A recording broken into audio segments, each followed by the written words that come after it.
The first time my sister-in-law threw a glass of wine in my face. I just stood there at Maison Laurent, mascara running down my cheeks, watching her perfectly staged Instagram live video capture every humiliating second. The crystal chandelier's light caught the burgundy droplets dripping from my chin as Diana, my mother, rushed to comfort Sophia while shooting daggers at me with her eyes. The other diners' phones were already out, recording what would soon become viral content. I'm Emma, and I've spent 32 years being the family disappointment. Not because I've done anything wrong. I have a stable job as a medical office administrator, share a decent apartment with a roommate, and I've never been in trouble with the law. No, my crime was simply existing in the shadow of my perfect brother, Nathan, and his wife, Sophia, the marketing executive who never lets anyone forget her corner office or her Instagram following. You ungrateful little. Sophia hissed, her perfectly manicured finger pointing at my chest, her other hand still gripping her phone to maintain the live stream. How dare you suggest I had anything to do with your promotion being denied? Do you know how many followers are watching this right now? I wiped the $200 wine from my face with a pristine white napkin, watching the burgundy stain spread like blood. I saw the email you sent to the hospital administrator. You told him I was emotionally unstable. Emma, stop making up stories, Diana snapped, rubbing Sophia's shoulder as she adjusted her designer dress. Why do you always have to cause drama at family gatherings? Especially at a restaurant like this? The familiar ache in my chest intensified as I looked around at the faces of my relatives, seated according to Sophia's careful planning, me at the far end, almost separated from the main group.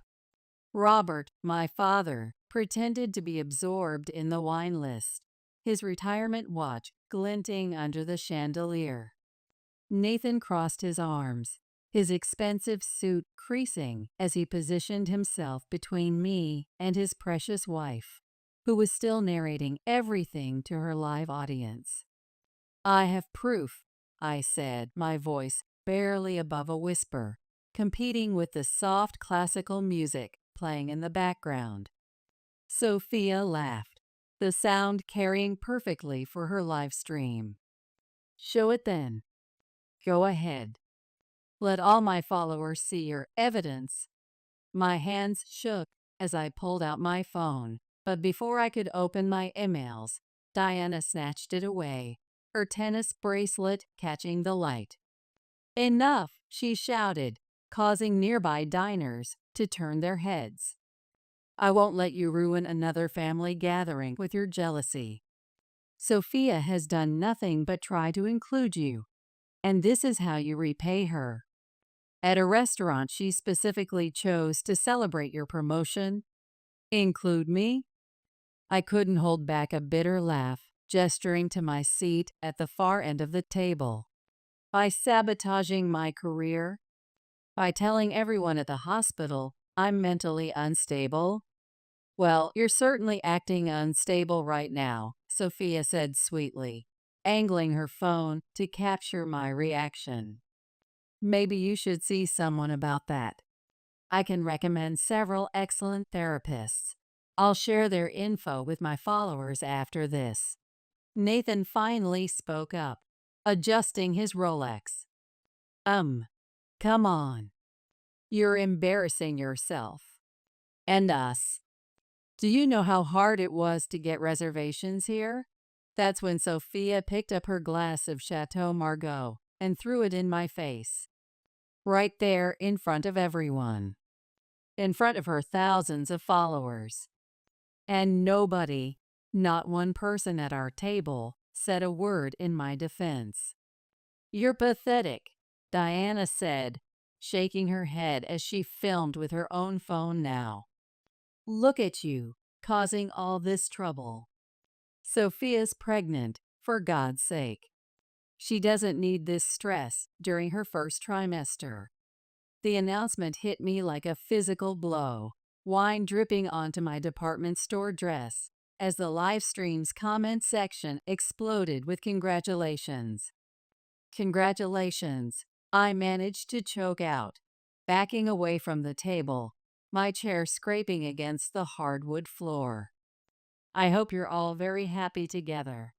Emma, wait, Robert called half-heartedly. But I was already walking away, the maitre d' watching with barely concealed disdain. Let her go, I heard Sophia say to her phone. She'll calm down eventually.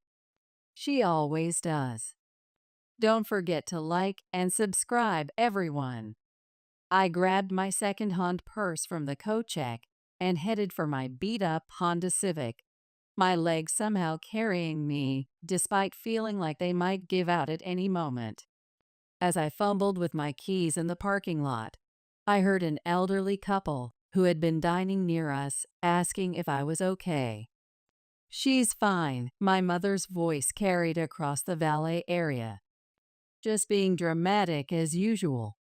Sophia's the real victim here. She's expecting, you know.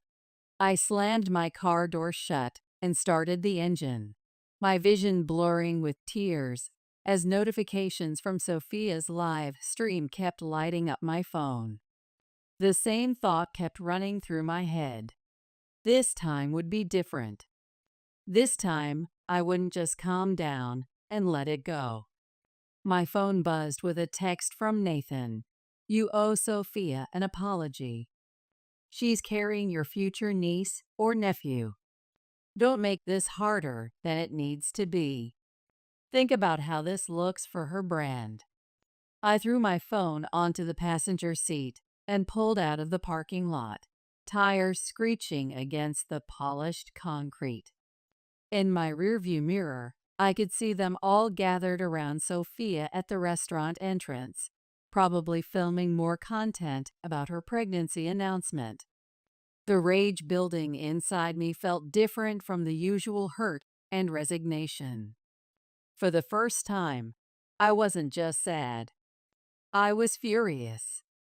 Sophia had crossed a line, and my family had let her.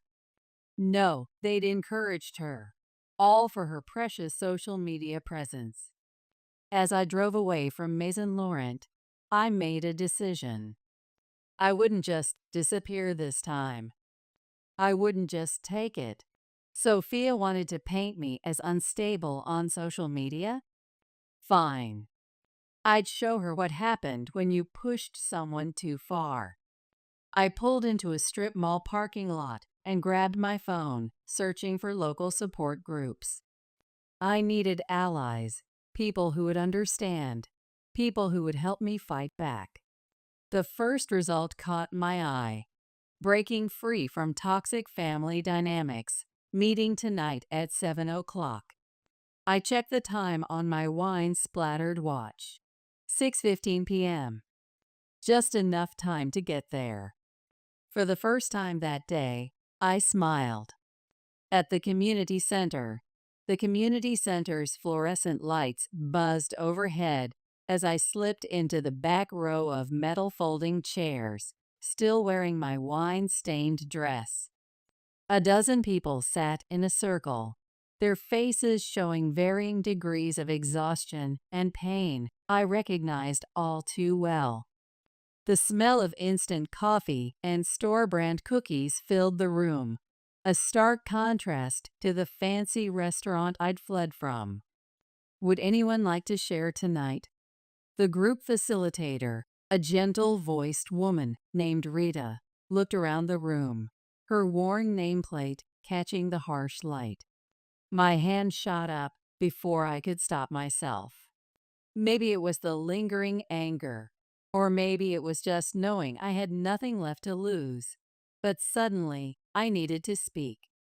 My phone was still buzzing with notifications from Sophia's followers, each vibration fueling my determination. I'm Emma, I said, my voice cracking.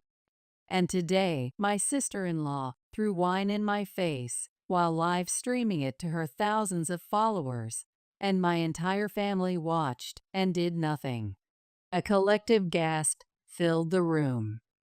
A woman with bright purple braids and a sleek laptop covered in social media stickers leaned forward. She did what? Threw wine in my face. Then announced she was pregnant, so everyone rushed to comfort her instead. I let out a shaky laugh. And the best part? She's been secretly sabotaging my career at the hospital, but I'm the one who needs to apologize for how it might affect her influencer brand. That's messed up, a man in a navy blazer said, his business card holder peeking out of his pocket. Like, seriously messed up. Have you considered the legal implications of workplace harassment? I'm Jamie, the woman with purple braids said, typing something on her laptop. And I know exactly what it's like when toxic people hide behind pregnancy and social media to get away with abuse. The man in the blazer nodded. Marcus, he introduced himself. Former family scapegoat, current civil rights attorney, specializing in workplace harassment cases. At the 24-hour diner. After the meeting, Jamie and Marcus approached me in the parking lot, the streetlights casting long shadows across the asphalt. Want to grab coffee? Jamie asked, her social media analytics dashboard still glowing on her laptop screen. You look like you could use friends right now. Plus, I'd love to show you what's happening with your sister-in-law's live stream metrics. 20 minutes later, we sat in a worn vinyl booth at a 24-hour diner, and I found myself spilling everything over lukewarm coffee and stale pie. The fluorescent lights made the wine stains on my dress look even worse. So, she sent an email to your hospital administrator? Marcus pulled out a legal pad. Do you still have proof? It was forwarded to me by a nurse who saw it accidentally. I have screenshots. But what? Jamie pressed, her fingers flying over her keyboard as she monitored Sophia's social media activity. But every time I try to stand up to her, I end up looking like the crazy one. She's so good at turning everything around. She has this perfect online presence. The successful marketing executive, the loving wife, the mom-to-be. Who's going to believe the medical office administrator who can barely afford her share of the rent? Classic narcissist move, Marcus said, making notes. They push you until you react, then use your reaction to prove you're unstable. And social media makes it even easier for them to control the narrative. My phone buzzed again. Another text from Nathan. Mom's having an anxiety attack because of you. Hope you're happy. Think of what this stress could do to Sophia and the baby. Jamie glanced at my phone and scowled. Let me guess, they're already trying to make you feel guilty while she's probably posting about family drama on her stories. I nodded, pushing my phone away, as another wave of notifications from Sophia's followers flooded in. You know what's interesting? Marcus tapped his pen against his legal pad. People like your sister-in-law usually have a pattern, especially in corporate environments. I bet this isn't the first time she's done something like this to someone. What do you mean? I mean, we should do some digging. Social media history, previous companies, old colleagues. People talk, especially if they've been hurt. And in the age of digital footprints, nothing really disappears. Jamie's eyes lit up as she pulled up multiple browser windows. I'm good at that kind of research. It's literally my job. I help companies track their social media impact, and sometimes that means finding the skeletons in their digital closets. I don't know. I hesitated, watching the diner's neon sign flicker through the window. Isn't that going too far? Did she go too far when she threw wine in your face and broadcast it to thousands of people? Jamie asked quietly. When she tried to ruin your career at the hospital. Before I could respond, my phone lit up with a notification. Someone had tagged me in a Facebook post. It was Sophia posting about the unfortunate family incident and how she was praying for my mental health during her precious early pregnancy journey. Oh, hell no. Jamie grabbed my arm, her purple braids swinging as she leaned in to read. She's trying to control the narrative. We need to act fast before this goes viral in the wrong way. I think I found something, Marcus said, scrolling on his phone. Sophia used to work at Sterling Marketing Group, right? I nodded, remembering the company name from her endless LinkedIn updates. Well, according to this article from 3 years ago, there was a huge HR scandal there. Several employees filed complaints about workplace bullying and career sabotage. No names were mentioned, but the timing matches when she left for her current position. My hands started shaking as I reached for my coffee cup. That's exactly what she did to me at the hospital. Emma, Jamie leaned forward, her eyes intense. You're not crazy. You're not dramatic. You're being abused, and she's using social media to gaslight you on a massive scale. And it's time to fight back. But my family will either wake up or show their true colors, Marcus finished. Either way, you'll be free. Just then, my phone buzzed with an email. My heart stopped when I saw the sender, Sophia's former assistant from Sterling Marketing Group. Subject: I saw your sister-in-law's viral restaurant video. We need to talk. Jamie squeezed my hand.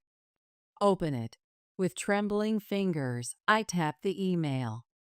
As I read, my eyes widened. Well? Marcus asked, legal pad ready. I looked up at my new allies, a strange calm settling over me. She didn't just try to ruin my career at the hospital. She's done this before. Multiple times. And her former assistant has proof, including videos she never posted to her perfect social media feed. Then what are we waiting for? Jamie grinned, opening a new spreadsheet. Let's get to work. First, we need to archive everything before she starts deleting evidence. Back at Jamie's apartment, later that night. Play it again, Jamie said, leaning forward in her ergonomic chair, surrounded by monitors displaying Sophia's social media analytics. We were gathered in her tech-filled apartment, reviewing the recording Sophia's former assistant had sent me. Sophia's voice filled the room through high-end speakers. I don't care what you have to do, just make sure Sarah doesn't get that promotion. Plant something in her desk, if you have to. That position is mine. And make sure there's no trail. My social presence has to stay clean. That's the third recording we found of her threatening someone's career, Marcus said, organizing files in a legal document. All with the same pattern, and all carefully kept off her public feeds. I nodded, feeling slightly sick as I watched my wine-stained dress dry on Jamie's bathroom door. And all of them ended up having mental breakdowns at work, just like she's trying to do to me at the hospital. Your sister-in-law's been busy, Jamie muttered, scrolling through layers of social media data. Look at this. 5 different workplaces in 7 years. Each time climbing higher by stepping on others. And every time she managed to make herself look like the victim online. My phone buzzed. Another text from my mother. Sophia's having terrible morning sickness. The stress you're causing isn't helping her pregnancy journey. Why can't you just apologize? Think of her followers. Don't respond, Marcus warned, seeing my expression. That's exactly what they want. More social media drama to use against you. I know, I said, my voice catching. But it's hard. They're still my family.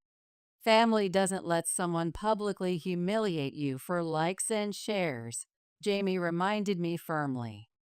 A knock at Jamie's door made us all jump. Through the peephole, I saw Nathan standing in the hallway, his expensive suit looking wrinkled after a long day. It's my brother, I whispered.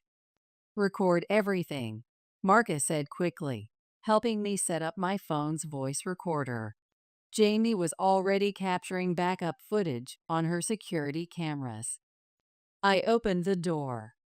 Nathan looked tired, his usual polished executive appearance slightly rumpled, his Rolex catching the hallway's fluorescent light. Can we talk? He asked, eyeing Jamie's tech setup with suspicion. Are you here to collect another apology for your wife's social media feed? He winced. Look, I know things got out of hand at the restaurant, but out of hand? I stepped back, letting him see Jamie and Marcus at their workstations. Your wife threw wine in my face, Nathan. On a live stream. In front of hundreds of viewers. She's pregnant, Emma. Her hormones. Don't you dare. Jamie stood up, her purple braids catching the blue light from her monitors. Don't you dare use pregnancy to excuse abuse on social media. Nathan's eyes narrowed. Who are you? Emma, what is this setup? These are my friends, I said. The only people who actually defended me after your wife assaulted me for contempt. Assaulted? Nathan laughed. Now you're being dramatic. It was just an unfortunate moment that got captured on stream. Marcus pressed play on the recording we'd been reviewing. Sophia's voice filled the room again, detailing her plans to sabotage Sarah's career, complete with social media strategy. Nathan's face went pale. What is this? Your wife's greatest hits, I said. Want to hear more? We have plenty. And none of them match her carefully curated online image. Where did you get these? His voice shook slightly as his eyes darted between the monitors, showing his wife's digital footprint. Turns out I'm not the first person Sophia's tried to destroy, I said, watching Jamie's analytics showing the restaurant video going viral. Just the latest in a long line. But I'm going to be the last. Are you threatening my wife's reputation? No, I said calmly. I'm promising to expose the truth behind her perfect Instagram facade. Unless what? I took a deep breath. Unless she publicly admits what she did to me and the others. Unless she gets help for whatever makes her need to destroy people while maintaining her flawless online presence. You're trying to blackmail us. Nathan's face reddened, his designer tie askew. I'm trying to stop her before she hurts anyone else, I corrected. Including your baby, if there really is one. That hit home. I saw the flicker of doubt in his eyes as he glanced at the data on Jamie's screens. Think about it, Nathan, Jamie added softly. What happens when the baby gets older? When they start competing with Sophia for attention? What happens when they succeed at something she wants? Will that end up on her perfect feed too? Get out, Nathan said, but his voice lacked conviction as his eyes lingered on the evidence.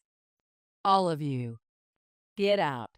"We're in my apartment," Jamie reminded him, gesturing to her workspace. "But you can leave whenever you want.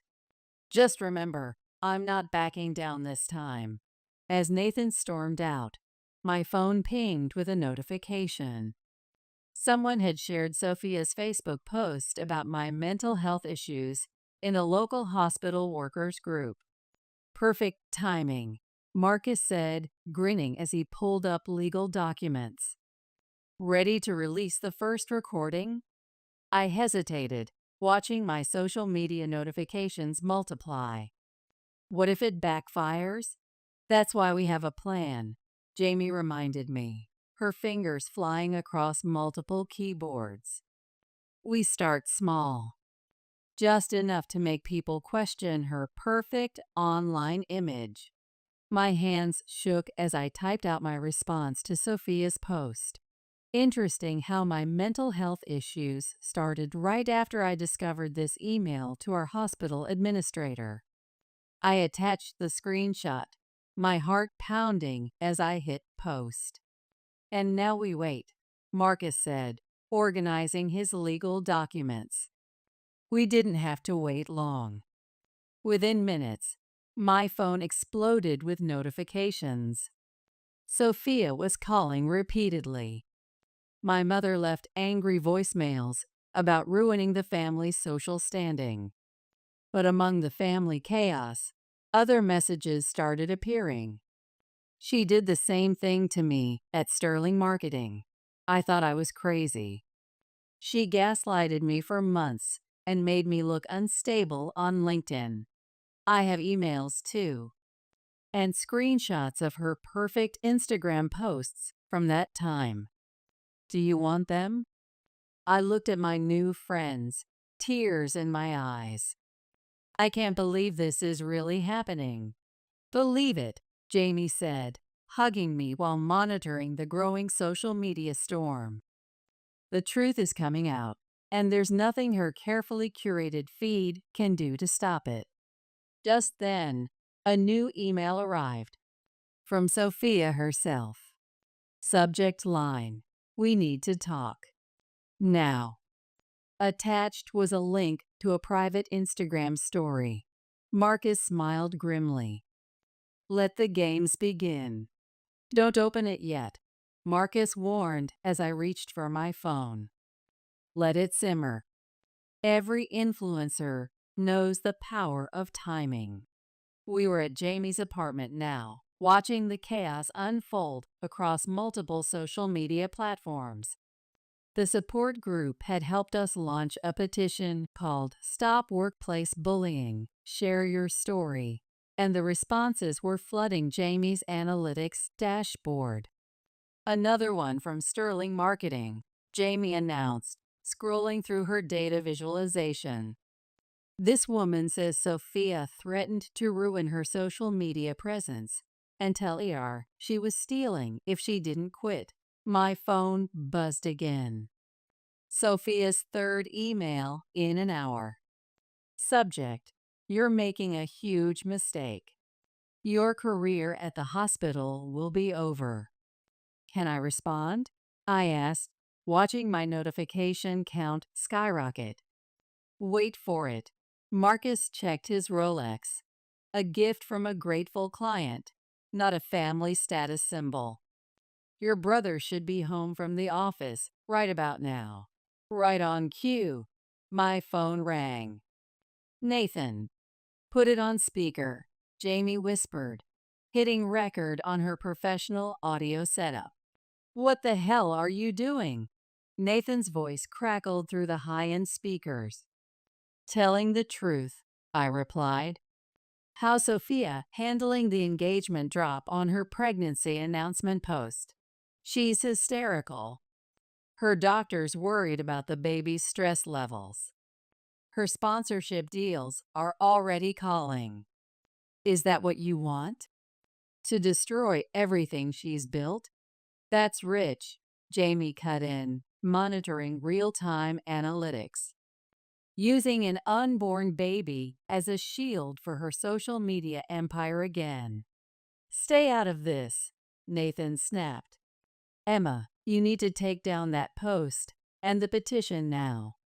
Do you know how many brand deals she could lose? Or what? Or we'll sue you for defamation. Sophia's already talking to her social media lawyers. Think about what this will do to your career in healthcare.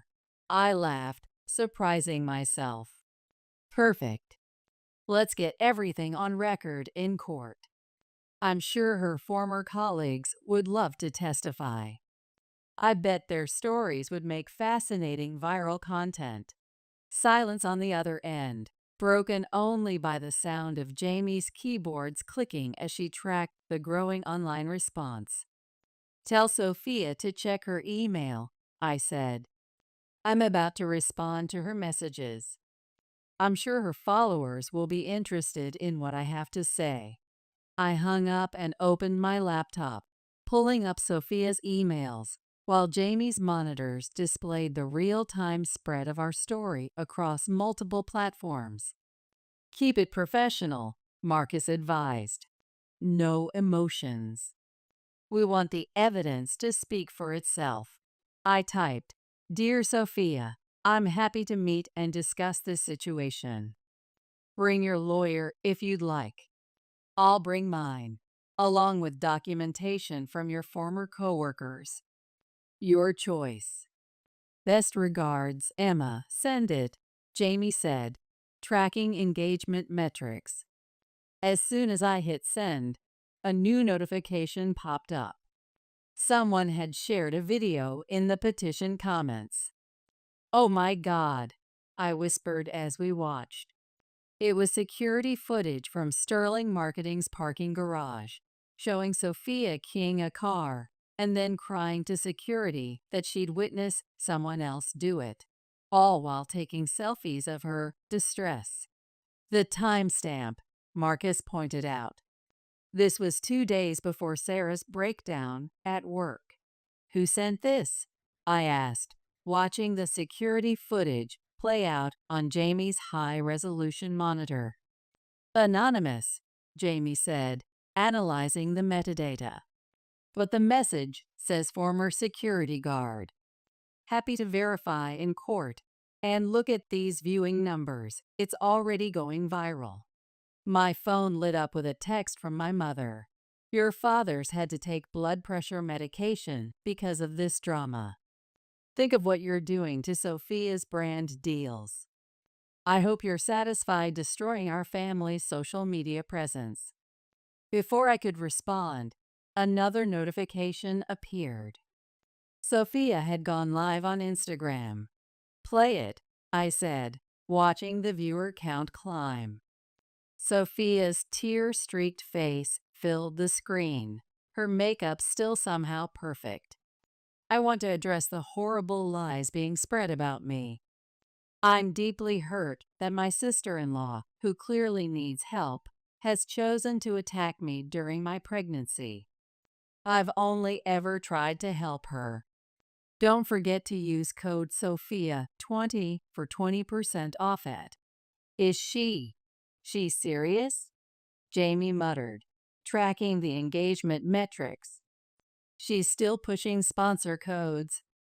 And I forgive her because that's what family does. I just pray she gets the mental health support she needs. Swipe up for my recommended wellness apps.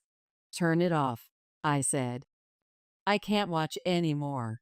Wait, Marcus held up his hand. Look at the comments. Comments were flooding in, but not the supportive ones Sophia usually got. Where's your response to the Sterling Marketing video? I worked with you at Maxwell Corp. Should I share our emails too? Playing the victim while promoting codes. You're the bully. Classic narcissist influencer. Sophia abruptly ended the live stream, her perfect image finally cracking. She's panicking, Marcus said, reviewing the recorded stream. This isn't going according to her content calendar. My laptop pinged with a new email. Unknown sender. Subject line: Sophia Hopkins, May. What she did to me. Inside was a detailed account from someone claiming to be Sophia's college roommate, with screenshots of old social media posts showing a pattern of manipulation and sabotage going back years, carefully hidden beneath perfectly curated Instagram posts. "This is bigger than we thought," Jamie said quietly, her analytics showing the story spreading across multiple platforms. "Forward it to Nathan," Marcus suggested. "He needs to see who he really married, not just her social media persona." As I hit forward, another text came through, this time from my father. "Can we talk?" Just us. No cameras, no phones, no social media. I showed the others. "Go," Jamie said, checking her security feeds. "But meet him in public and keep your phone recording. The way things are spreading online, we need to document everything." I texted back, "Coffee shop on 5th Street in 30 minutes. His response came quickly, "I'll be there." No mom. No Sophia. No phones. Promise. I grabbed my jacket, hands shaking slightly. What do I say to him? "The truth," Marcus said simply. "Just the truth. No filters, no edits. We'll be monitoring everything online if you need us," Jamie added, hugging me as I headed for my car. Sophia's latest email arrived. "You have no idea what you've started. My followers will never believe you." I smiled grimly. For once, she was right about something. She really had no idea what I'd started, and her followers were already beginning to see the truth behind the perfect posts. At the coffee shop, my father looked older than I remembered as he sat across from me in the coffee shop, his cup untouched. Dark circles under his eyes matched the worry lines creasing his forehead. His retirement watch, a modest gift from his former students, seemed to weigh heavily on his wrist.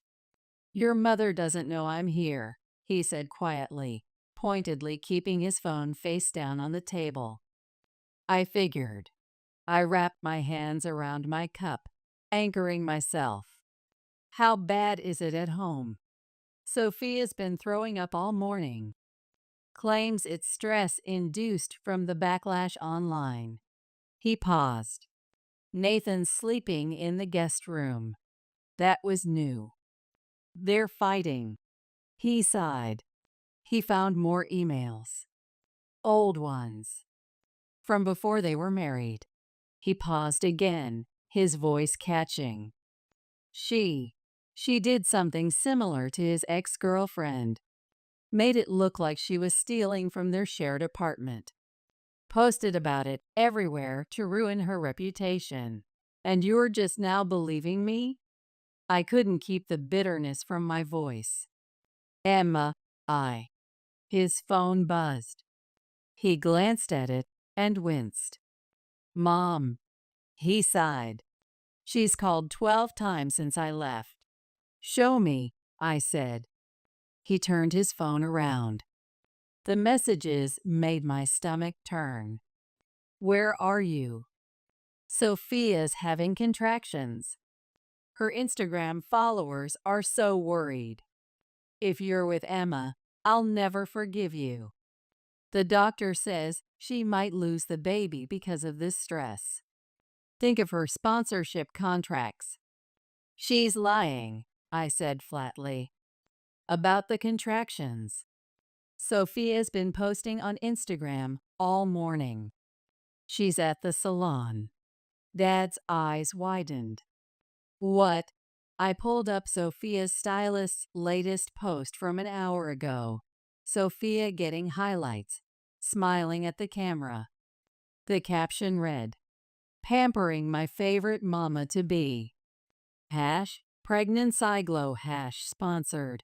Oh God," Dad whispered. Your mother's been. She's been crying all morning about Sophia being in the hospital. My phone buzzed. Jamie had sent a link to a new post in our petition group. Someone had shared Sophia's salon photo alongside my mother's Facebook status about rushing Sophia to the emergency room. "It's all falling apart, isn't it?" Dad said, his voice hollow. The perfect social media family we thought we had. It was never real to begin with. The bell above the coffee shop door chimed. I looked up to see Nathan walking in, his face ashen, his phone clutched in his hand. "I tracked Dad's phone location," he said, sliding into our booth. "We need to talk." "About what?" I asked. "About how Sophia destroyed your ex's life on social media. Or about how she's been manipulating everyone for years.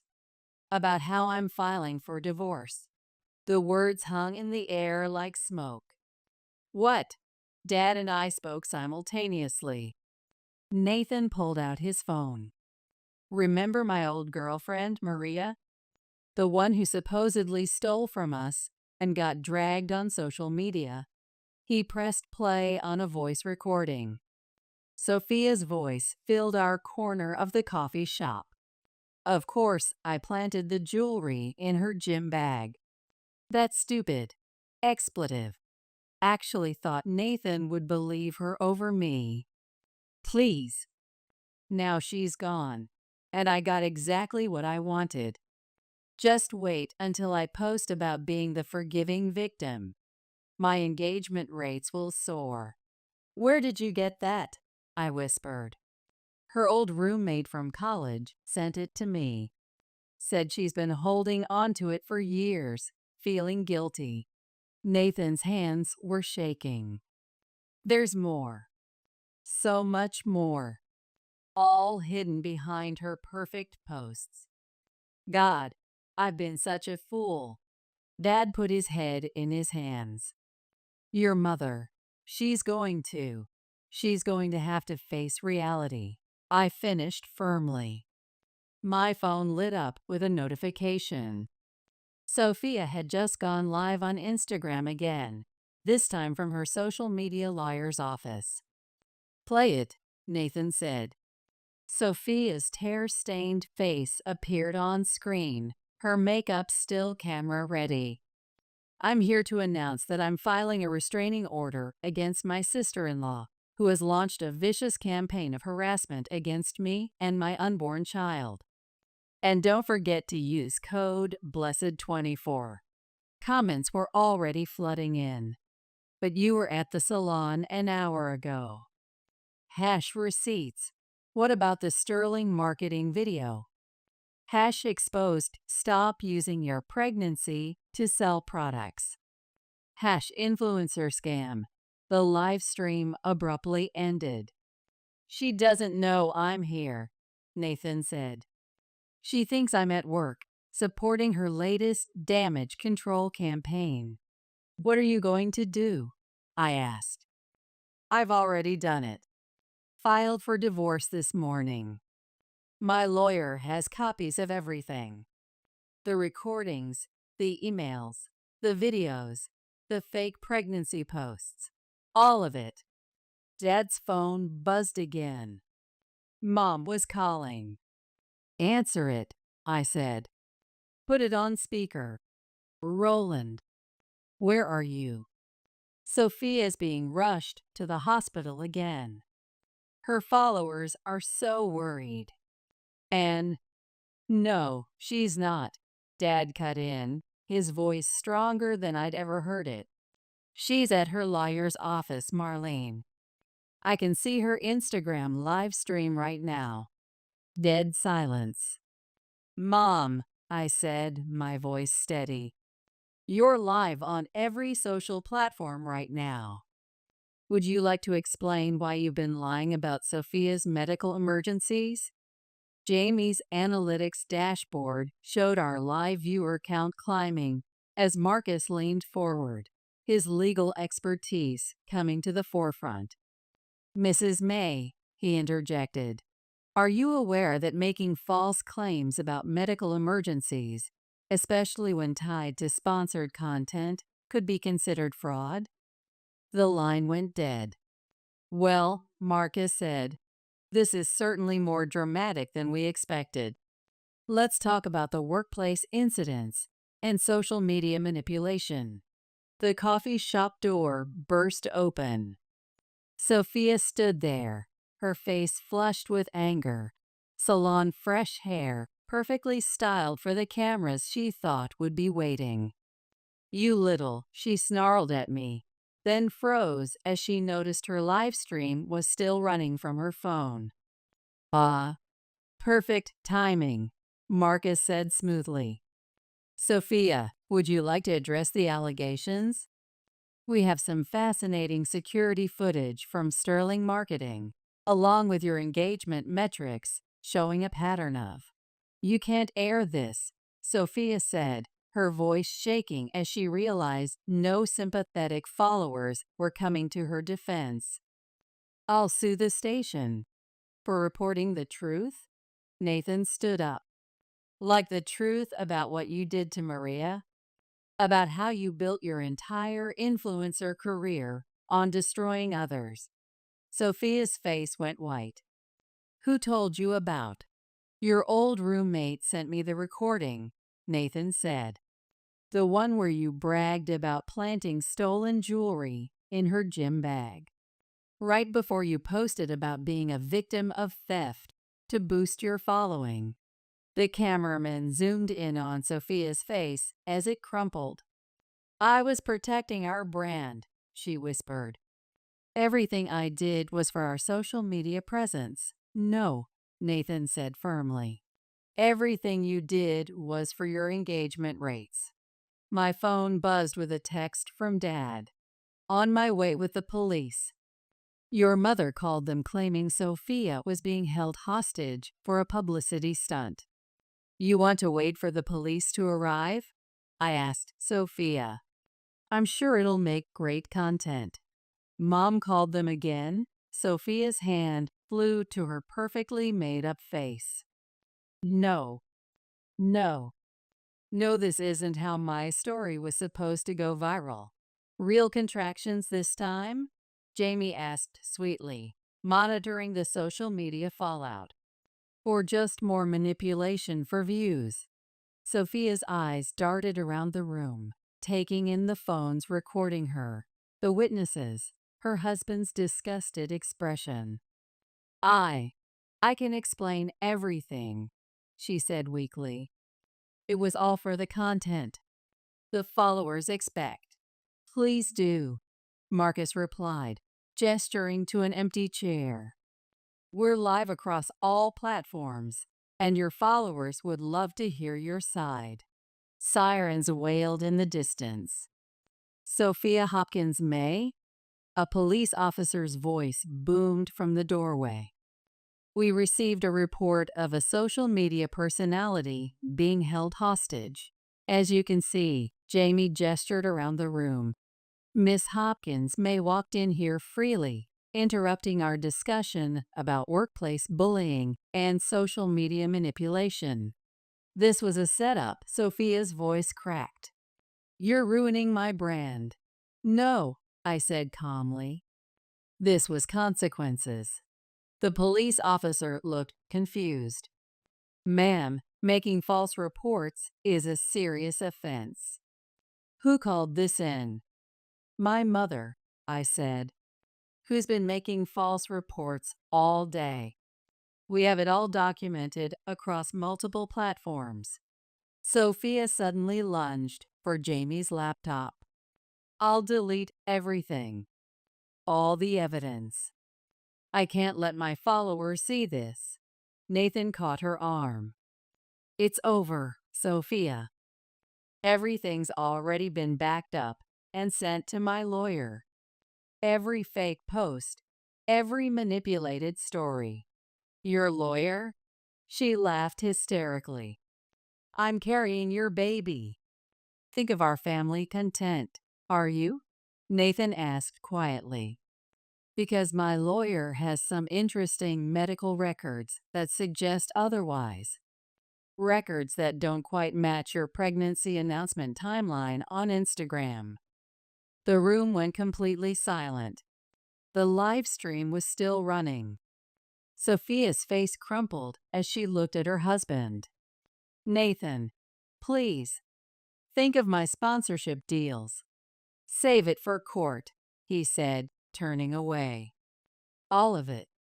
Every fake post, every manipulated story.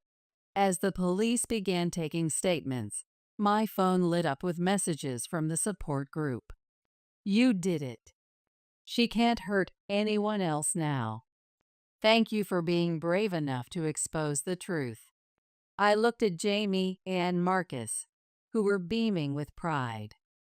The truth had finally won, and no amount of filters or carefully curated content could hide it anymore.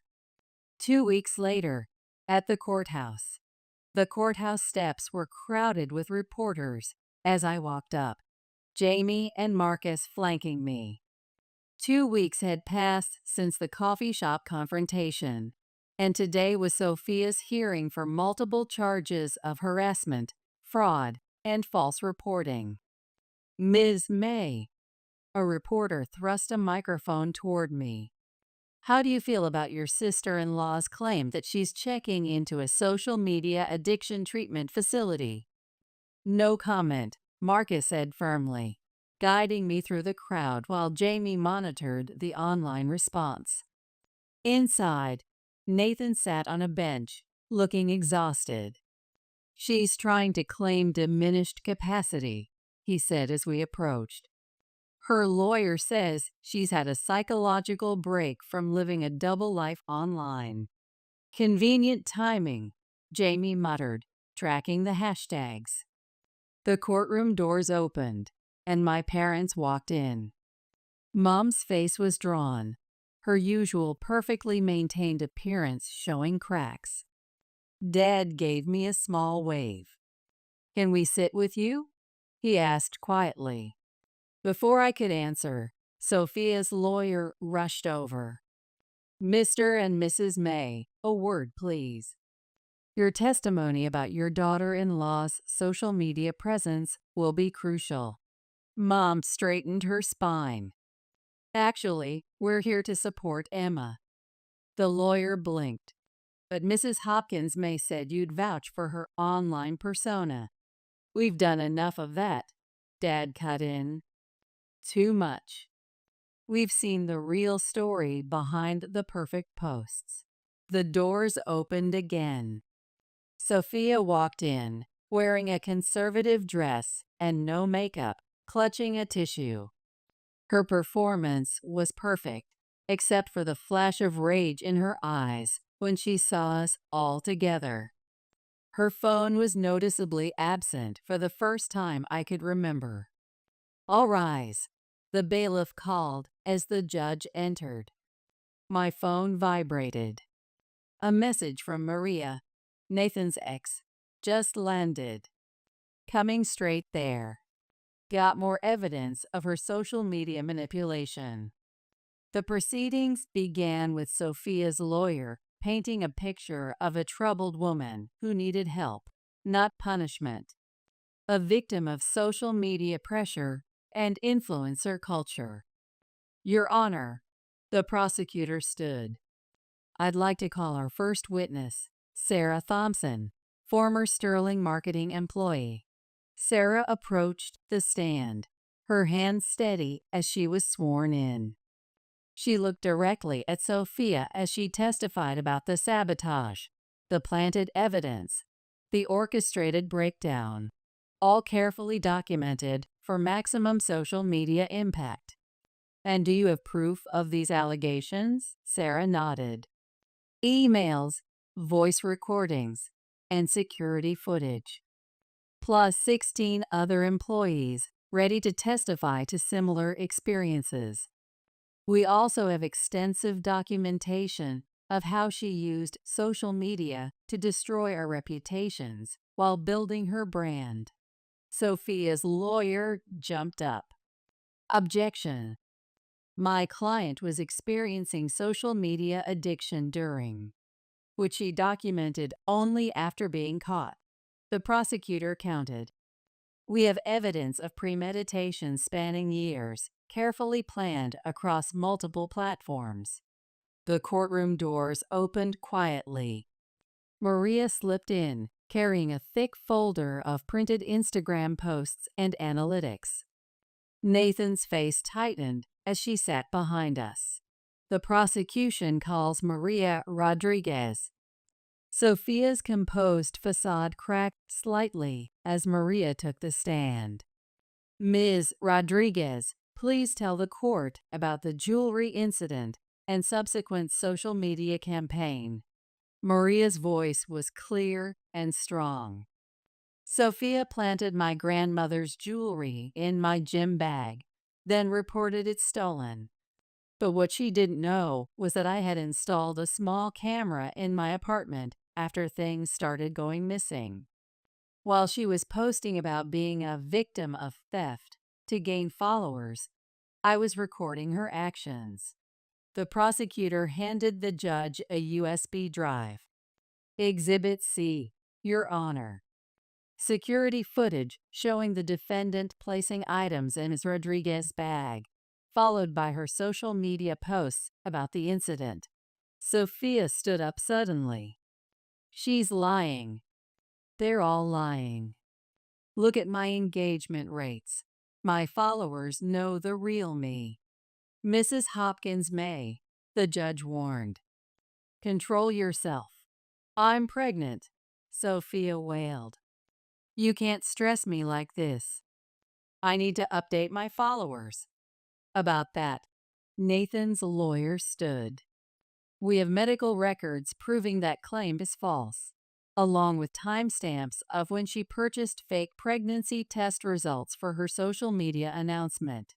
The courtroom erupted in murmurs.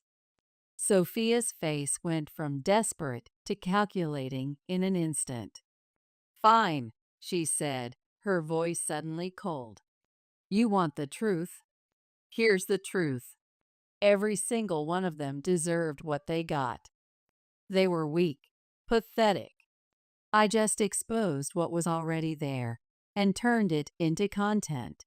Her lawyer tried to silence her, but Sophia shoved him away. You think I'm the villain? She pointed at me. Look at her. She turned my whole following against me. She destroyed my brand. My sponsorships, no. My mother's voice rang out clearly. You did that yourself, Sophia. With every fake post, every manipulated story, Sophia spun around. You're taking her side? After everything I did for this family's social media presence? You mean after everything you did to this family, Dad corrected. Order. The judge banged his gavel. Mrs. Hopkins May, this outburst will not help your case. Case? Sophia laughed. Oh, I'm guilty. Guilty of being the only one strong enough to build a perfect online life. And you know what? I'd do it all again. The engagement rates were worth it. The judge's face hardened. Given the defendant's admission and the overwhelming evidence, I'm prepared to rule immediately. As the judge detailed Sophia's sentence, multiple counts of harassment, fraud, and malicious destruction of property, I felt a hand slip into mine.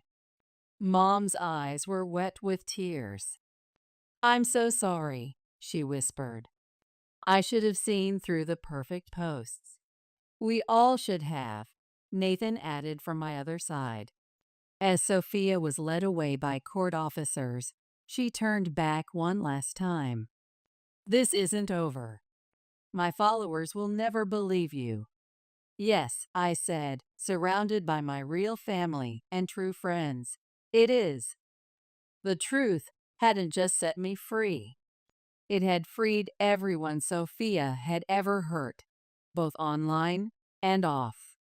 And that was worth everything we'd been through to get here. 3 months later, ready? Jamie adjusted the microphone on my blazer as we prepared for another television interview.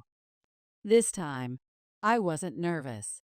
The Workplace Bullying Support Network had grown from a simple petition into a full-fledged nonprofit organization.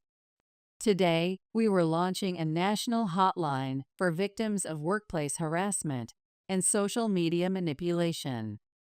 Remember when you could barely speak up at group meetings? Marcus teased, straightening his tie. As our legal advisor, he'd helped dozens of victims build cases against their abusers, particularly focusing on digital evidence. My phone buzzed with a text from Nathan. Just got Sophia's latest appeal denied. Her attempts to rebuild her social media presence failed, too. It's really over. 5 minutes to air, the producer called out. Mom and Dad arrived, carrying boxes of promotional materials for the hotline.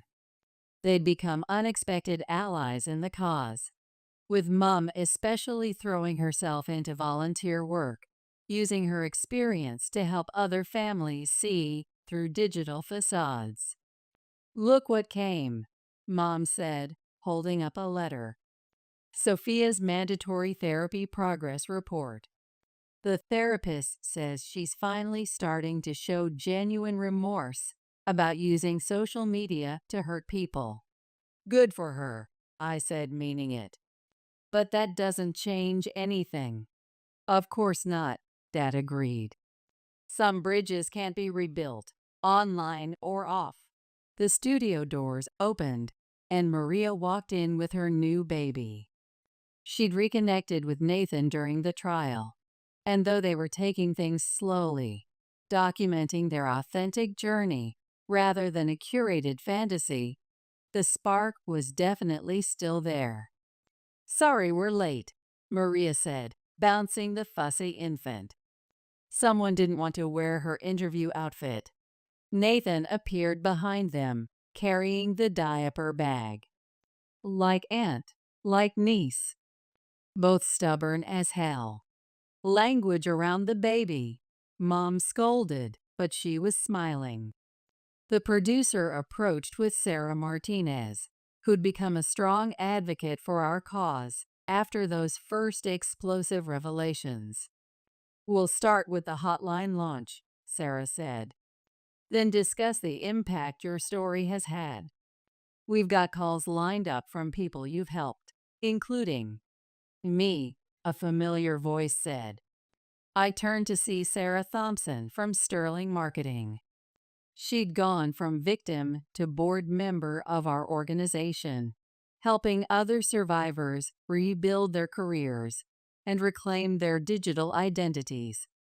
The network's picking up the show nationally, Sarah Martinez added. Your message is going to reach millions. Scared? Jamie asked softly, monitoring the pre-show social media buzz.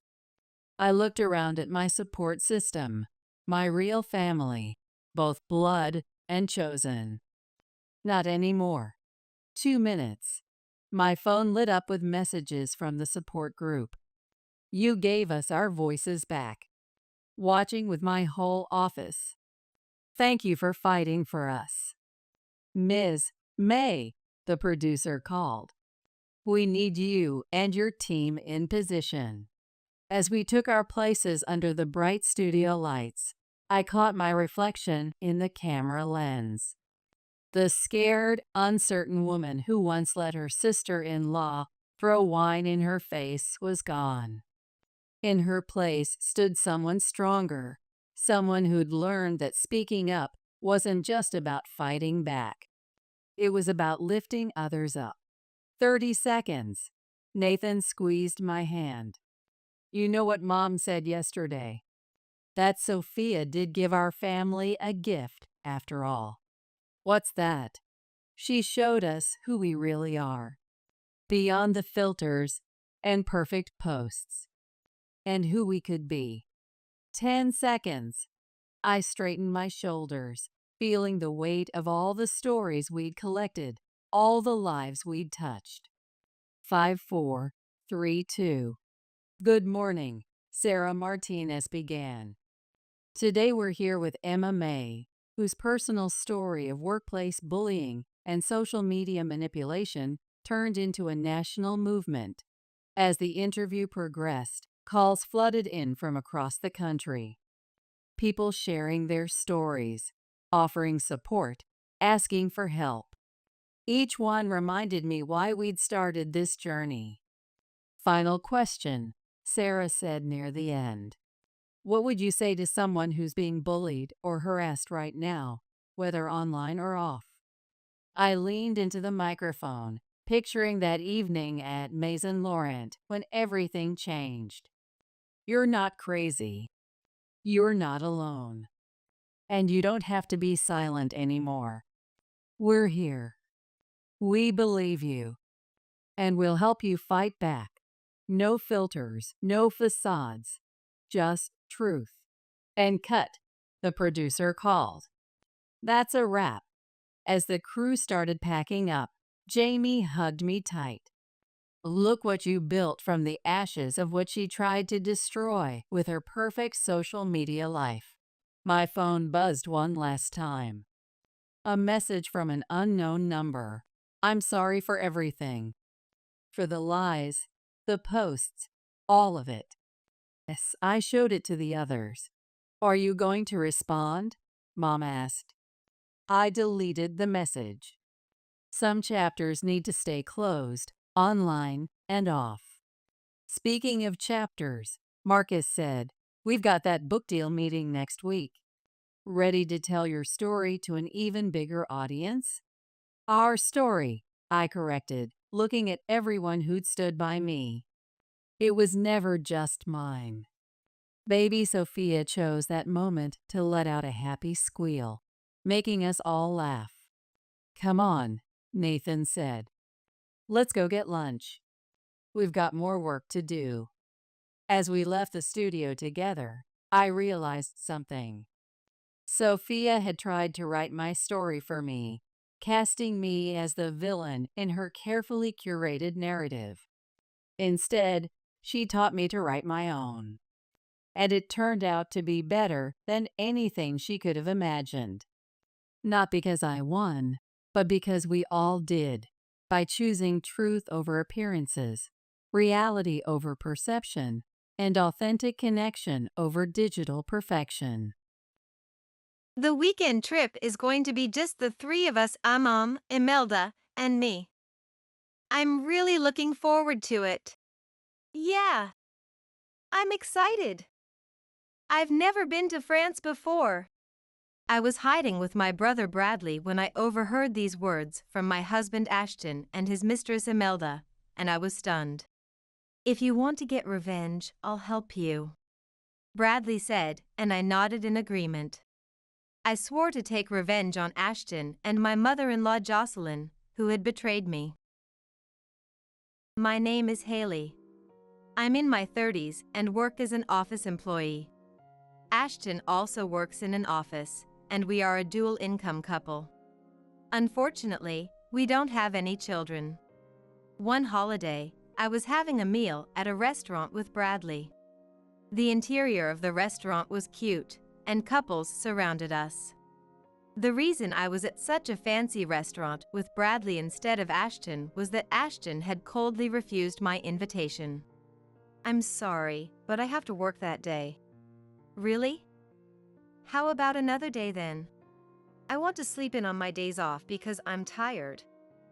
Sorry, but please let me rest. After being turned down like that, I had no choice but to ask Bradley to come with me to this restaurant I desperately wanted to visit. I'm sorry, Bradley. I dragged you out on your day off. It's fine. You're paying, after all. With that, Haley ordered the most expensive dish and enjoyed her meal. It was also a restaurant I wanted to visit. If he was having a good time, the expense was worth it. Just after we got our food, I noticed something shocking. Ashton was in the restaurant. And he had a young woman with him. I turned to Bradley, who was enjoying his meal. "Hey, look at that," I whispered to him. "Isn't that Ashton?" "I'm sure it's him." I pointed to a man sitting a few tables away. "Yeah." And Bradley squinted to see. He also noticed the young woman next to the man who looked like Ashton. With a wry smile, he said, "Maybe you're mistaken." But I was confident that the man was Ashton. I said and stood up. "I'm going to pretend to go to the bathroom and check it out."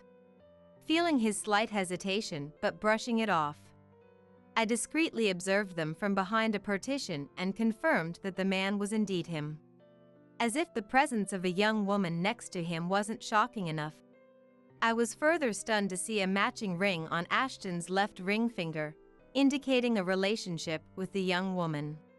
When I returned to my seat in a daze, Bradley, who had been watching Ashton and the young woman the whole time, also realized that the man was him. With a pale face, he said, "That is Ashton, right? He's wearing a matching ring with that woman.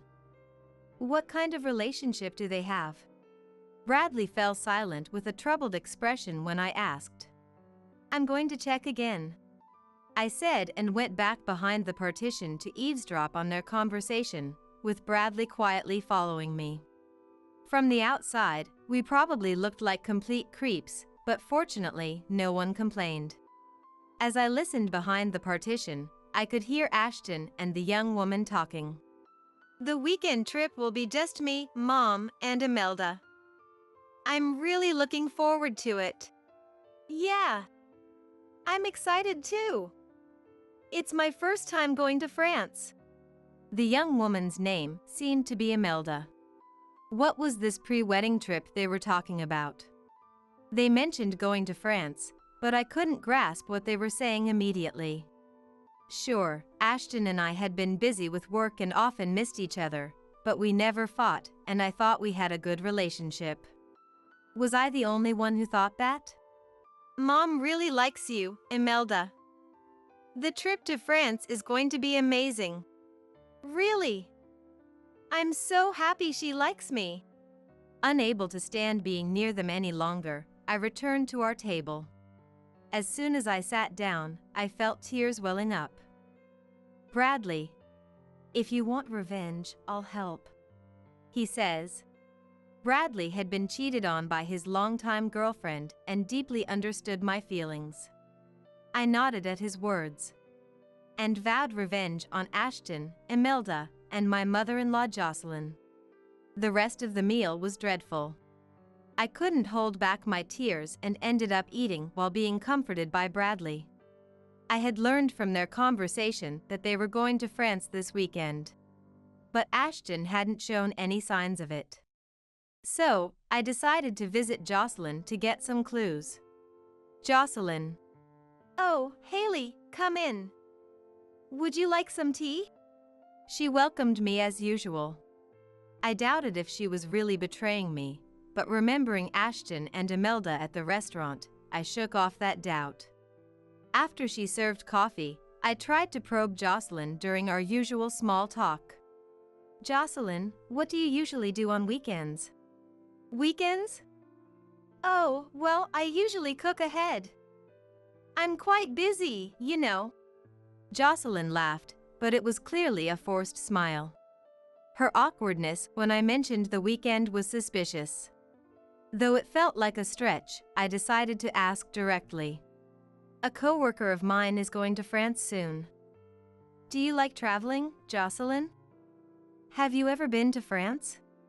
"France? I've never been to France." Her nervous response confirmed that she was indeed going on that pre-wedding trip. As I felt my love for Ashton waning, Jocelyn. "More importantly," she changed the subject. "Are there any signs of a baby yet? It's about time, isn't it? A woman without children has no value. You're always working and neglecting the house, so at least fulfill your duty as a woman." She constantly nagged about having children whenever we met. I was furious, thinking how dare she talk about children when she was planning to go to France with my husband and his mistress, but I replied as usual. As I've mentioned before, Ashton and I have decided not to have children. Liar! I've been keeping quiet, but I've heard it all from Ashton. What are you talking about? He told me you can't have children because you're infertile. He told me the other day. You can't lie to me. I had always said that I wanted children from the beginning of our marriage. It was Ashton who said he didn't want them. And yet, he told Jocelyn that the reason we didn't have kids was because I was infertile. Now I understand. Ashton didn't want children with me because he had a mistress. As the anger welled up inside me, I looked away from Jocelyn and saw a calendar hanging on the wall. Careless Jocelyn had left decisive evidence on that calendar. She must have been really looking forward to her trip to France. She had meticulously written down all the details of the trip on the calendar. They were going to France for a week, and their flight was scheduled for 12 p.m. this Saturday. Other details about the trip were noted down as well, and while I listened to Jocelyn's snide remarks, I made sure to memorize all the information from the calendar. Once I had the travel schedule down, I had no further use for her. Tired of her constant barbs. Oh, look at the time, I said, making my escape from her house. On Friday, Ashton suddenly remembered to tell me. Sorry, Haley. I've got an unexpected business trip starting tomorrow for a week. I'll need you to hold down the fort while I'm gone. Got it. It wasn't unusual for Ashton to have sudden business trips, but I suspected that many of these trips included vacations with Imelda. Thinking he had successfully deceived me, Ashton smugly prepared for his trip, but I secretly glared at him, fueled by a burning desire for revenge. The day Ashton, Jocelyn, and his mistress Imelda were leaving for France, I was at the airport with Bradley. After spotting the three of them heading off for their pre-wedding trip from a distance, I sent a WhatsApp message to a certain someone. Bradley, peeking at my smartphone, grinned widely. This is going to be fun. Just you wait. I'll make sure to get my revenge. With Bradley enjoying the prospect of revenge, we watched as Ashton and his companions passed through the gate. Seeing Ashton and Imelda so close together didn't bring sadness. Only a burning rage consumed me. A week later, Ashton returned home, acting as if nothing had happened. I'm back. Man, I'm tired, he said, carrying his luggage. I smiled and asked, how was France? Didn't bring me any souvenirs? What? Ashton, relaxed after coming home, stiffened at my question. It was as good as admitting he had been to France. As I stared at the foolish guy, he laughed nervously. What are you talking about? The business trip was to New York. I didn't have time to get any souvenirs, sorry. Trying to brush it off, Ashton saw the screen of my smartphone. Then what's this? Ashton looked at my smartphone and his eyes widened in shock. On the screen was a photo of Ashton, Jocelyn, and Imelda enjoying their trip to France. Pointing at my smartphone, Ashton exclaimed, Why do you have that photo, Haley? Don't you recognize this photo? I asked, watching as Ashton, flustered, stared at the screen once more. Then, he muttered, Are these all photos taken by Imelda? Ashton, covering his mouth the moment he mentioned Imelda, looked so comical that I couldn't help but burst out laughing. Seeing Ashton confused and bewildered, I decided to reveal the truth. The thing is, on Jocelyn's calendar, there was a cheerful note saying trip to France with Ashton and Imelda. She had written it in such detail that it was easy to identify the SNS. That SNS had a post saying weekend getaway with my fiancé and Jocelyn before the wedding. So, I contacted Imelda through SNS. And guess what? She said she didn't know Ashton was married. You're the worst for lying to a young girl, pretending to be single, and luring her in. When I revealed to Imelda through SNS that I was Ashton's wife, she was shocked but immediately apologized. I didn't know he was married. However, it doesn't change the fact that I betrayed you. I'm truly sorry. If there's anything I can do, please let me know. Her words made me propose a partnership. I asked Imelda to gather evidence that would favor me in the divorce I was planning. Despite being his affair partner, Imelda was a victim of his deceit. In return for not suing Imelda for damages in the divorce trial, I asked her to join me in getting back at Ashton. Imelda accepted my proposal. She sent me photos from your trip and reported their actions in detail. The person I was chatting with on WhatsApp at the airport was Imelda. When I sent, "Thank you in advance," Imelda, "Leave it to me," replied. When I revealed all of this to Ashton, he turned bright red with anger. It's cowardly to contact my affair partner, using such underhanded tactics. You really are a nasty woman. I don't think someone who lied about being single and proposed marriage to a young girl has any right to call anyone else cowardly or nasty. Ashton, seemingly at a loss for words, fell silent. I coldly informed him. I will be claiming damages from both you and Jocelyn in the divorce trial. I will show no mercy, so be prepared. Also, this condo is mine, so pack your things and get out immediately. The condo where Ashton and I lived was a place I had purchased before our marriage. I didn't want Ashton to stay in this condo for another second. Since you already have your travel luggage, take it with you. When I lifted Ashton's travel bag and pushed it against his chest, Ashton said, "Just wait a moment," and began calling someone on his smartphone. Watching coldly, I wondered who he was calling. "Hello, Imelda," he exclaimed. I couldn't believe it, but it seemed Ashton was turning to Imelda even at this point. "I'm being kicked out of the house. I'm coming over now, please help me." Ashton's desperate plea left me wondering how she would respond. As I stood there with my arms crossed, I could hear Imelda's voice faintly coming from Ashton's smartphone. "What? Are you kidding me, you old goat? You lied about not being married, got engaged to me, and that makes you a full-on marriage scammer. I'm going to sue you for fraud. I was planning to divorce her as soon as we got back from the trip to France. Please reconsider. Come on. There's no way I'm reconsidering.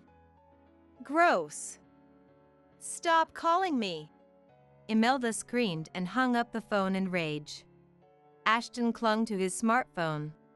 "Imelda! Imelda!"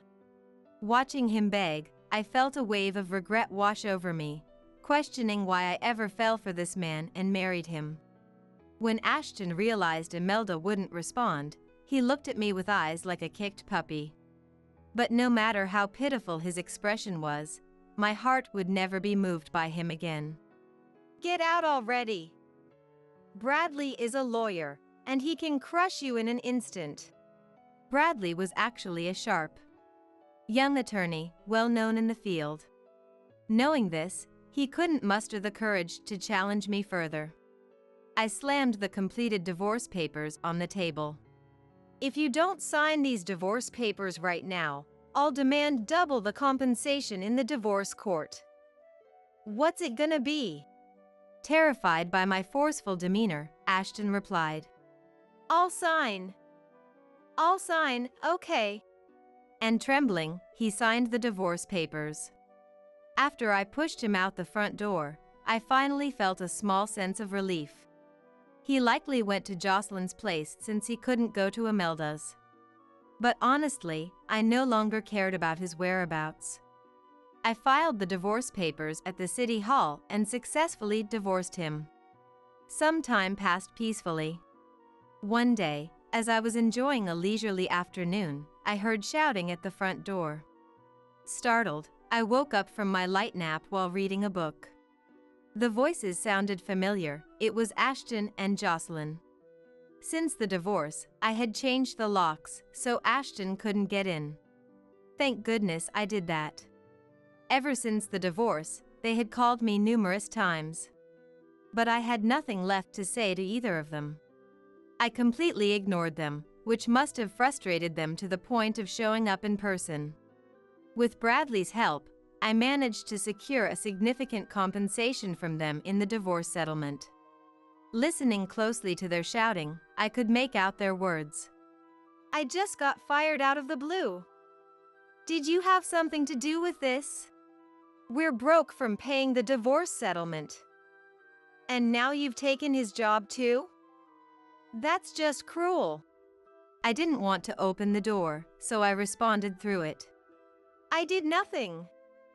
It just so happened that his boss was at the restaurant where I first saw you with your mistress."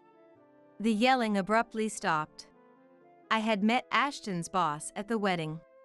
When Bradley and I were dining, and I was in tears. His boss had approached us. "Long time no see. What happened?" he kindly asked. Swallowing my pride, I explained the situation, and Ashton's boss witnessed his infidelity firsthand. He then, "If you need any help, let me know," told me. Taking advantage of the opportunity, I had told them about Ashton's infidelity. How Jocelyn had betrayed me by being complicit, and that he had lied to Imelda about being single, among other despicable acts. After sharing this information, I sneered at the thought of the two of them outside the now quiet door, likely trembling with anger. "Ashton's company is a respectable one, right? They wouldn't employ such a lowlife, would they? That's probably why he got fired, isn't it? Don't you dare mess with me," I heard Ashton shout from the other side of the door, followed by loud banging. Jocelyn's voice joined in. "You're the scum of the earth. A worthless trash who can't even have kids." Their shouts created a chaotic scene outside. I raised my voice so the two in their frenzy could hear me. "You brought this on yourself. Stop causing a scene in front of someone else's house. If you don't leave in 10 seconds, I'll call the police." As I started counting down from 10, the noise outside ceased. Peeking through the door's peephole, I saw that they were gone. I breathed a sigh of relief. I later heard rumors about their life after that. Having lost his job, he was struggling to find new employment. He was managing with day labor jobs while taking care of Jocelyn. Jocelyn, holding on to her outdated beliefs, would say, "Men should be the breadwinners." Despite their dire financial situation, she refused to work part-time. This led to frequent arguments between Ashton and Jocelyn, disturbing their neighbors as well. It seemed like it was only a matter of time before the police would actually be called on them. As for me, getting divorced made me reflect on my own life. As a result, I decided to help out at Bradley's law firm. Watching Bradley at work, I realized I wanted to do something in the legal field to help people. Now that I am able to contribute to that, I find it very fulfilling. Single life is much more liberating and fun compared to when I was with Ashton. I can focus entirely on my work without worrying about family matters.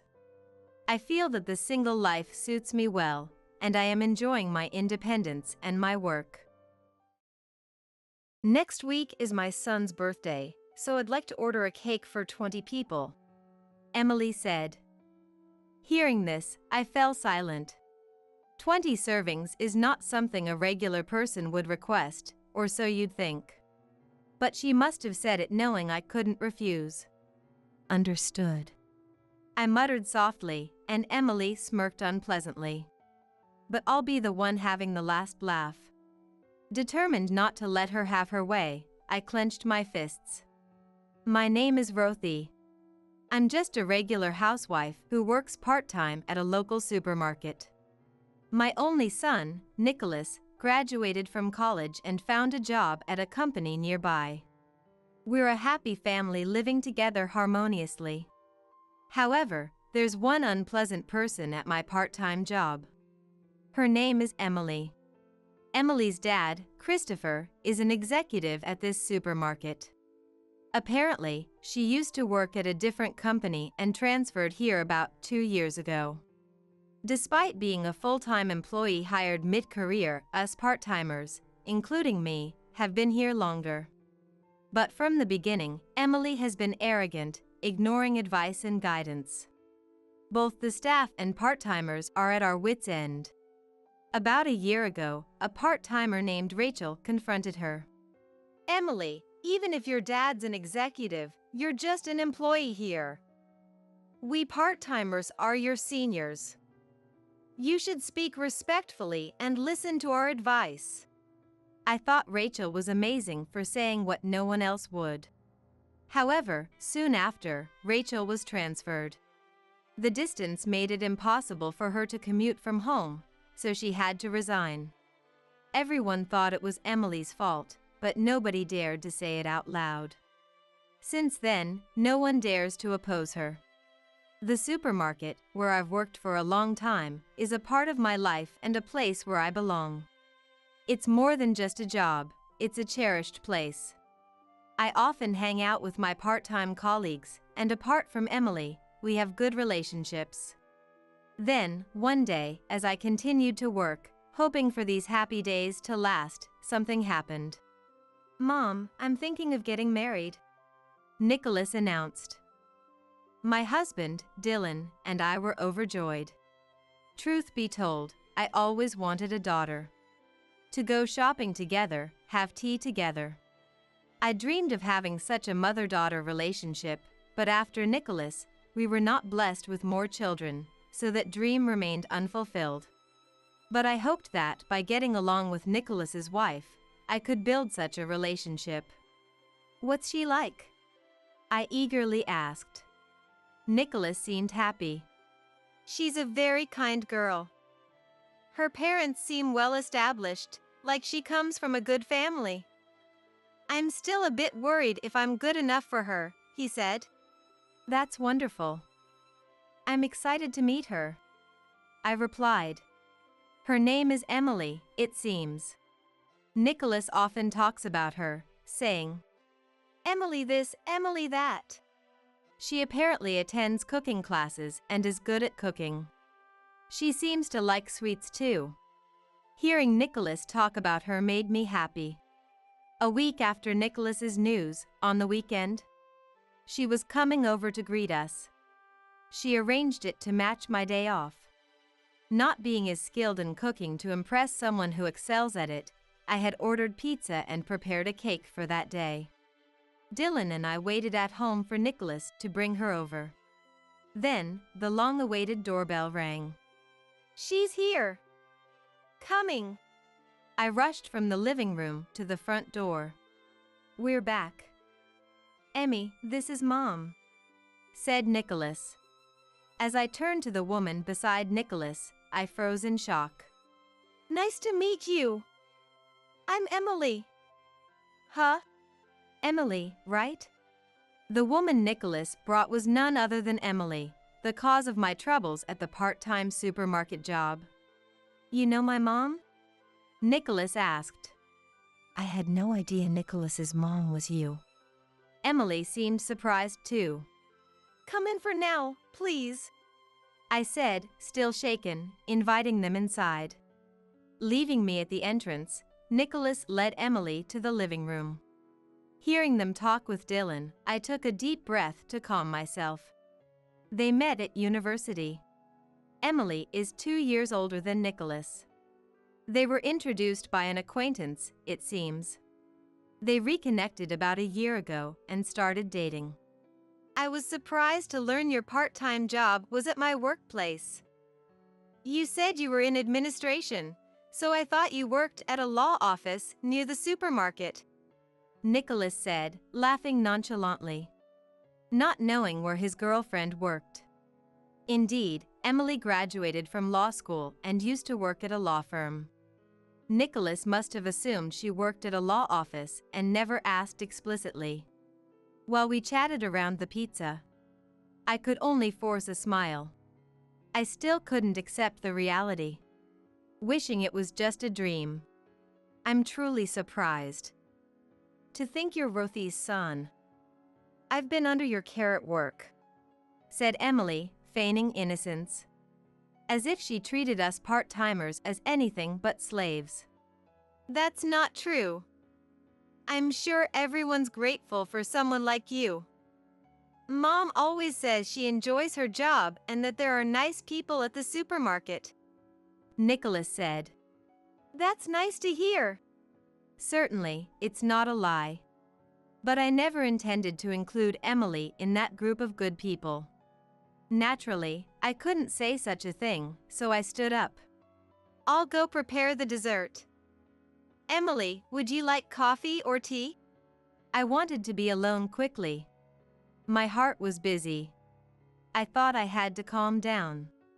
But then, I'll help, Emily said, standing up. A line I had never heard from her at our part-time job. It's okay. You're a guest, please sit down. I insisted, but Emily walked to the kitchen. Dylan and Nicholas watched this with smiles, so I sighed quietly. However, Emily didn't miss that. It's really surprising to think you will be my MIL. Yes, that's right. It will be easier to get along. Looking forward to it. What did she mean by that? I had a bad feeling about those words, but I tried to keep a smile. Gross, you're grinning. Despite always showing disgust towards me at work. Just so you know, don't say anything unnecessary to Nicholas. Her words made my smile disappear. Emily knew. She knew she was disliked by us part-timers. Just because I happened to be Nicholas's mom, she must be planning to do whatever she wants, using Christopher and Nicholas as shields. I turned pale. I was frightened by her, fearing she would destroy our happy days. Emily eventually left the kitchen without helping. That must have been her purpose for coming here. What about the preparation? At Nicholas's voice, Emily replied cheerily. I didn't want to be in the way, so I came back. I told Nicholas. Won't you reconsider the marriage? But my words would undoubtedly make me disliked by my son. Don't interfere with Nicholas's marriage. Even Dylan scolded me, so I just watched the two of them. Still, they seemed to have a good marriage, and Nicholas looked happy. A month after the marriage, I found out Emily was pregnant. Although it was complicated, I was also happy. Nicholas and Emily built a house next to ours. A separate household from Nicholas's. Dylan told me, you should be a little more considerate. But knowing Emily's true nature, I wanted to avoid her. Still, I loved my grandson. He was named Ethan, a lively boy. I rarely saw him, but I looked forward to hearing his healthy cries. However, about 6 months after he was born, there was a day when his crying could be heard all day long. I finally rang the neighbor's doorbell. What is it? I said. Hello. Probably because I was the one who called out. Emily, who seemed to have been asleep, came to the door, knowing it was me. I was worried because Ethan has been crying nonstop. Is everything okay? I simply stated the reason, but Emily looked annoyed. Are you saying I'm neglecting Ethan? No, that's not what I'm saying. I was just worried. If you're tired, I can watch him or help in any way. I hastily said, but Emily didn't seem to hear. Dealing with modern kids is difficult. In the end, I was turned away, and Ethan kept crying. But a few days later, Rothy, could you watch Ethan for a bit? Emily came to our house with Ethan in her arms. Yes, of course. I was just turned away recently. What's this about? As I tried to understand the situation, Emily left Ethan and his things at our house and left. Oh. Ethan's here. Dylan, noticing the exchange at the entrance, happily took Ethan from my hands and went to the living room. I followed Dylan, carrying the baggage. Since then, Emily started leaving Ethan with us frequently. From morning till night. It's like a daycare. And I have my part-time job. Emily is on parental leave. I did say I would watch him, but there's a limit. I talked to Dylan and Nicholas, but they don't seem to take it seriously. Eventually, I had to take time off from work or ask Dylan to watch Ethan for a short time, then rush to and from work. But interfering too much and upsetting Emily would be troublesome, and despite the difficulty, I enjoy and cherish my time with Ethan. Dylan also looks forward to Ethan coming every day. Busy but happy, the three of us spent enjoyable times together. Half a year later, Ethan's first birthday was a week away, and I was pondering what to give as his first present. Do they not celebrate the first birthday in a big way? In the past, birthdays meant inviting relatives for a celebration, but there's no invitation from Nicholas or Emily. They must be planning a modest family celebration. While I was looking at my phone thinking this, I received a call. It's Emily. What could it be? I answered the phone, suspicious of the unexpected call from Emily, who usually doesn't contact me. Hello? Oh, Rothy? As you probably know, next week is my son's birthday, so I'd like a cake for 20 people. What? Surprised by the sudden request, I was at a loss for words. What do you mean? Just what I said. We're inviting relatives for a celebration. So, I'm asking for the cake. I plan to serve a course meal, so I can't manage the cake too. Plus, I thought I'd give you a chance to show off. Aren't I kind? My mind was filled with question marks. We weren't even invited to the celebration, and a cake for 20 people is not something a regular person would request. Emily's relatives, aunts, and uncles will be among the about 20 guests. Surely, my employer at the supermarket and Emily's Fael, Christopher, will be there too. I already told Dad that you will make the cake. It's a chance to show your good side. Who knows, you might get promoted to a full-time position! Emily said mockingly. I don't aspire to be a full-time employee. As a part-timer, I shouldn't worry so much, but I can't forget Rachel, who was driven to resign. I told myself I must avoid being pushed into quitting. Emily's words are likely knowing I can't refuse, exploiting my weakness. Cakes are easy. I'm more experienced in cooking, so I'll give advice.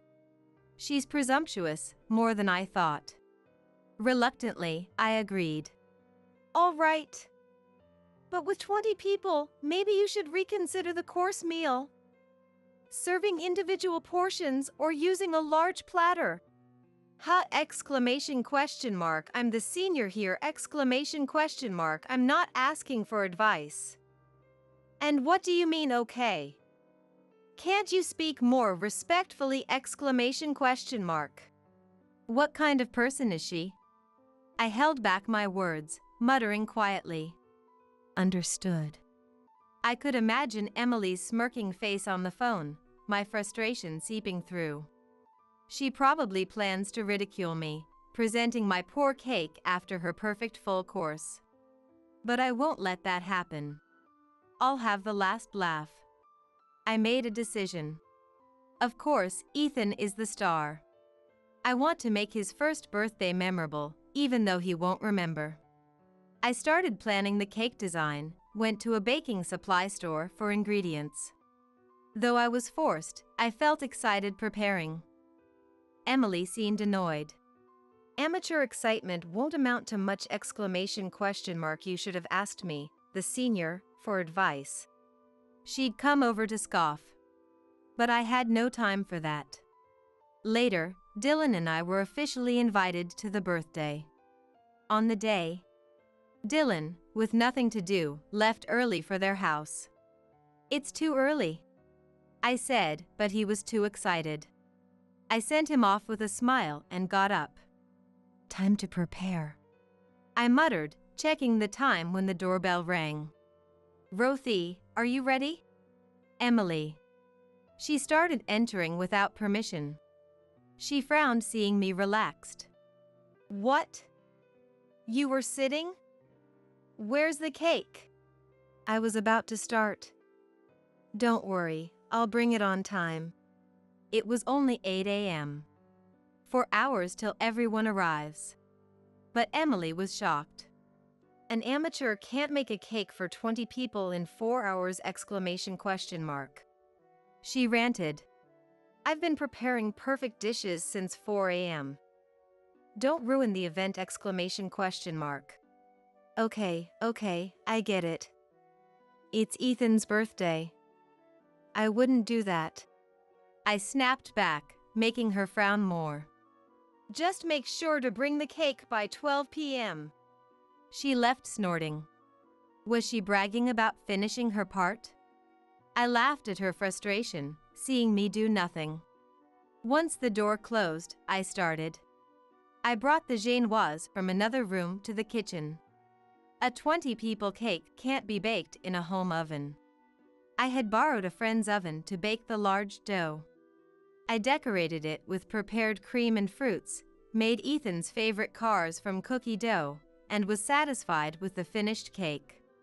It was 11 a.m. I hurriedly finished and called Nicholas to safely transport the cake. I left the cake in a cool place and headed to the room where everyone was gathering. The largest room in Nicholas's house. They plan to eventually build a wall here to divide the room and turn it into a children's room. It was a good opportunity to have such an event, as we hadn't celebrated the new house with relatives. Ethan, unsettled by the crowd, was crying, with Nicholas holding him. Everyone smiled at little Ethan's discomfort. Then, Emily, with her Olivia's help, proudly brought in her dishes. Here's the appetizer assortment. She placed small plates in front of each guest. The presentation was indeed beautiful and well-crafted. But by the time she finished serving everyone, the first plates needed clearing. Ethan was still crying, and Emily and Olivia were busy. I stood to help, but Christopher said, "You should sit, Rothy. We're supposed to be the guests." Indeed. I agreed and sat back down. But the situation looked tough. I took Ethan from Nicholas and suggested he help Emily.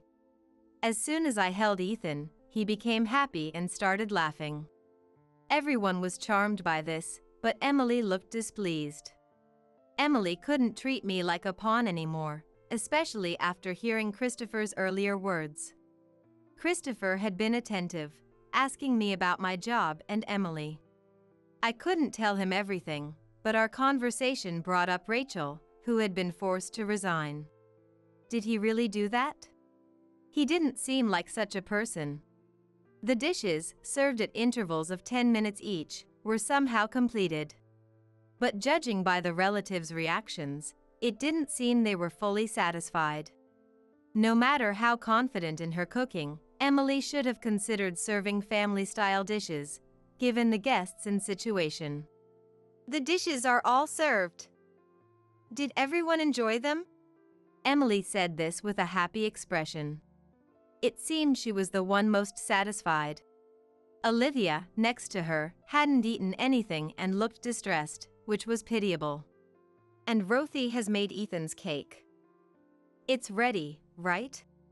Emily turned to me. Yes, I'll bring it. I asked Nicholas for help and brought in the large cake. Emily's nieces and nephews gathered around the big box. Dylan held Ethan, who didn't show interest yet, but the adults were curious about the large cake box. Here it is. Nicholas and I opened the box. Cheers erupted at the sight of the cake we revealed. The children's genuine reactions were delightful. I couldn't help but smile. The relatives were impressed, asking, "Is this store-bought? Did you really make this?" And they took pictures.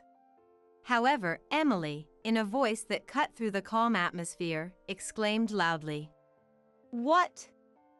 You said you'd make it, not buy it. I wanted a unique cake for Ethan." She must have been tired and hungry, her anger peaking with everyone's positive response to my cake. "I did make it." "Lies. You weren't doing anything this morning." The genoise was already baked, and the decoration was ready. Emily was surprised. "Gino?" Jane was. "It's a type of sponge cake. I've always called it that." I smiled at Emily. Genoise, huh? Christopher laughed. Then Dylan explained. "Actually, my wife used to be a pâtissier." A pâtissier exclamation question mark. "I couldn't bake a cake for 20 people in our oven, so I asked a friend's shop to borrow theirs and baked it yesterday." When I said that, Emily knelt down. She must have been upset, her plans having gone awry. "It was fun to bake such a large cake after a long time. Thank you for the opportunity, Emily. Now, let's take pictures with Ethan and the cake, and then we can all enjoy it." Seeing everyone's smiles was the most gratifying part. Ethan, too, smiled, influenced by everyone's joy. The group photo, showing Emily's strained face and everyone else beaming, seemed worth keeping without any malice. While everyone ate the cake, I held Ethan. He happily ate his own cake made of yogurt cream and banana pancakes. After seeing the relatives off and cleaning up with Olivia, I finally had a moment to relax. "Ethan is really attached to you, Rothy," Olivia said, watching Ethan in my arms as we all took a coffee break. Nicholas responded, "She always looks after him." I didn't miss Emily's stop it expression. But before she could react, Christopher did. "What do you mean, always? Aren't you on parental leave?" His question made her flustered. "Well, not always, just occasionally. Like when I go to the hospital," she said. I just gave a wry smile, unable to say anything. "You can't be going to the hospital that often, can you?" Nicholas, realizing his slip-up, looked uneasy. Christopher, noticing today's events and Emily's behavior, seemed to have his thoughts. "Don't lie. Tell the truth," he demanded. Emily murmured in a small voice, "I left him when I went out with friends." "Is that all you burdened her with? You didn't know Rothy was a pâtissier, did you? Then why did you ask her to make such a big cake? Surely you weren't trying to be mean to her." At Christopher's words, she turned red and fell silent. Caught off guard by the situation, Nicholas was flustered. "Apologize to Rothy," he said. Told to do so, Emily looked at me with tearful eyes. Then, in a soft voice, she murmured, "I'm sorry." Christopher then politely bid farewell to Dylan and me. "I'm truly sorry for the trouble my daughter caused." "It's all right. We understand you're busy, but please come to visit sometimes," we replied, seeing off our parents-in-law. Regarding Rachel, it seemed Christopher was not involved. Emily had persuaded the manager to transfer her. After I inquired about it, Christopher, learning the truth, disciplined the manager. Emily had to resign at Christopher's behest. Christopher, angry at her for disgracing him, later visited the store where I work to apologize. He indeed seems to be a responsible person. Since then, Emily has been respectful and doesn't belittle people. She seems to genuinely care for Ethan. Nicholas, unaware of her coldness towards me, was disillusioned after learning everything. It was the first time he scolded Emily. Emily realized her mistakes and became much more subdued, as if she had changed as a person. She probably had been acting as she pleased, misusing Christopher's influence and thinking herself important. Being reprimanded by her father and husband at her age was a humbling experience. While I inwardly chuckled at this, I felt relieved looking at the photo from that day. Afterward, I naturally continued my part-time job. There was no longer the needless burden of unexpectedly taking care of Ethan, so it didn't cause any issues with my shifts. I've been enjoying my time as usual, going out with my part-time colleagues. Emily's attitude has changed. She no longer behaves like before and has even asked me to teach her how to bake cakes. I was genuinely happy about this. While it's not the mother-daughter relationship I had dreamt of, I hope to gradually build a good relationship with my son's wife. I want us to become a family that celebrates and watches over Ethan's growth together.